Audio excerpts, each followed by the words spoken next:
Alex Brooker has revealed the one request he received from his two daughters after appearing on The Masked Singer. The broadcaster appeared on the recent series of the ITV competition alongside the likes of Melody Thornton, Lorraine Kelly, Julia Sawalha, Dionne Warwick, and Danny Jones. Having performed as Bigfoot, fans of Brooker, 39, had started to speculate over who was behind the character. Sailing through each week, Alex went on to land second place, just behind McFly singer Danny Jones, who was crowned the champion. But his two daughters couldn't comprehend that their dad was the voice and person behind the elaborate costume. Speaking exclusively to the Mirror ahead of his return to Soccer Aid, Alex said, "The Masked Singer is one of the best things I've ever done in my life. It's the most fun, it's the most bonkers, lovely show, everyone who works there is amazing. I'm not a singer, so I didn't expect to be in it as long, let alone come second, and I'm out there singing Backstreet Boys dressed as this big, furry Bigfoot and has got this big cute face. It was the most fun. It was the sweatiest thing I've ever done, but the most fun.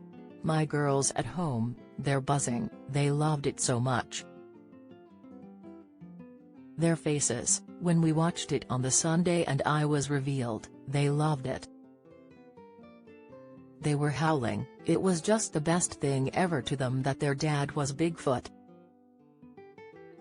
They've asked me to wear the costume on the school run. I've had to explain that I don't get to take it home and not really conduce to safe driving if I'm honest with the paws and the feet.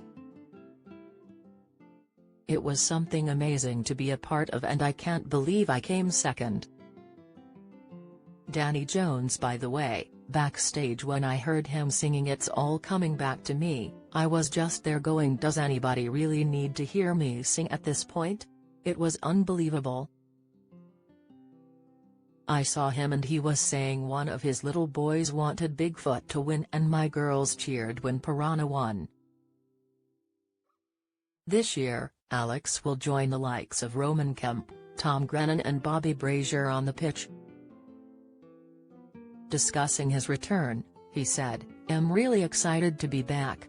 I'm so lucky to have been asked to play the past 2 years, this will be my third Soccer Aid and I've loved every second of being part of it. It's such a privilege to be a part of it, from a football fan and for the cause that we're doing it for UNICEF and the money we raise." Soccer Aid has raised over an eye-watering £38 million for UNICEF UK since it kicked off in 2006. But this year, Alex jokes he's hoping to get a touch on the ball, having missed it last year. "It's an amazing thing to be a part of," he said, before adding that he'd already started training.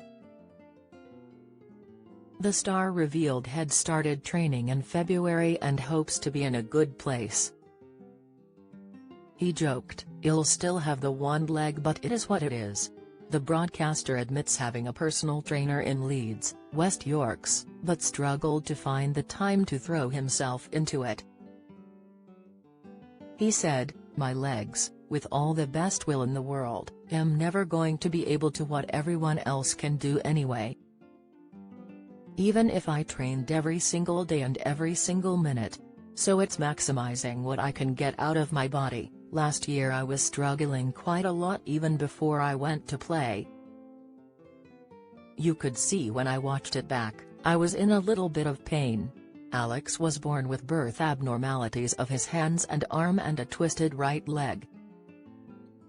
When he was a baby, the star had to endure an amputation of his leg.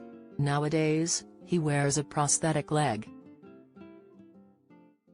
Reflecting on his experience playing at the match, he commented, "From a football fan point of view, you're there, training and playing alongside not just footballers but some of the greatest that have ever done it.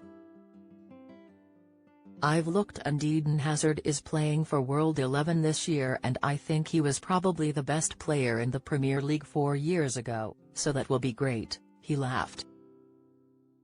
But this year, Alex has the likes of Jill Scott and Joe Cole on his team as England battles it to be crowned the champions.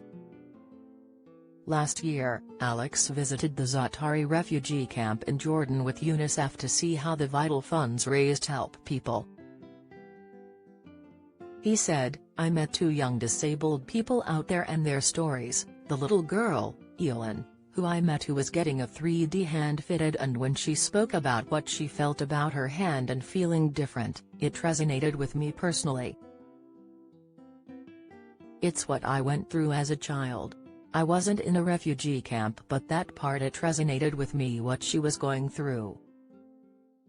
But Soccerade is much more than a game of football in front of millions of people and playing with some of the biggest names. Over the years, the event has smashed boundaries and raised awareness of diversity. "That's another thing that's happened from being seen on Soccerade and playing, young disabled people who see me there and feel represented," he said. Alex continued, "I've had messages from parents of disabled children and disabled children themselves saying seeing me out there and trying my hardest and stuff like that, I don't think there's anything more that I could possibly achieve."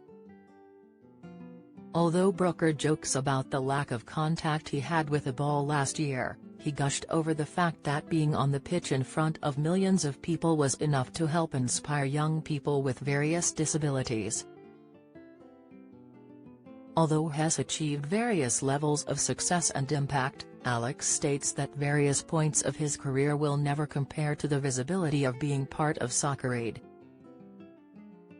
Soccerade for UNICEF 2024 takes place on Sunday 9th June at Stamford Bridge, London.